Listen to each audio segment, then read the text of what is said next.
Четвъртата позиция в шоуто ни за скандали, човешки излагаци и други недоразумения заема дебатът между Цецка Начева от ГЕРБ и Антон Кутев от БСП.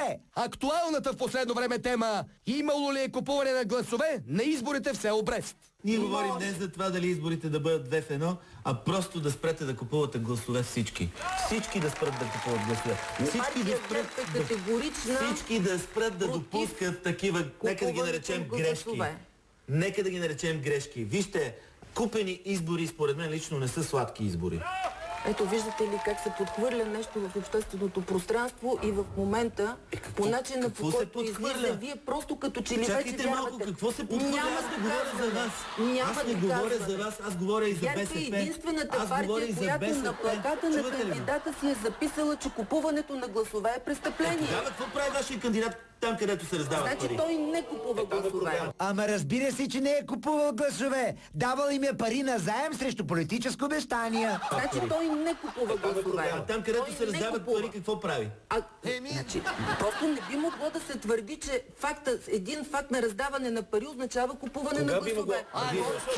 Вие съвсем не вземате за наивни. Вие съвсем не мислите за наивни. Не. Защо точно вечерта в 9 часа се раздават? Защо точно в 9 часа вечерта в деня преди изборите се раздават пари?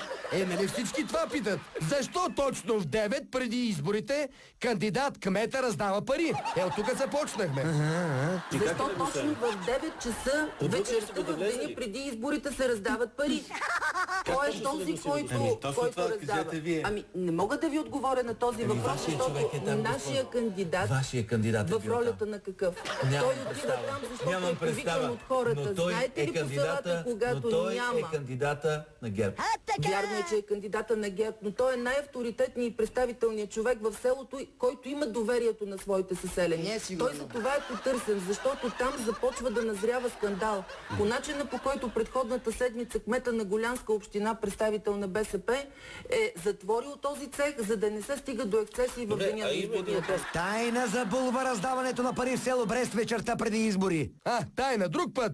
Тайната е доста явна. Но четвъртата позиция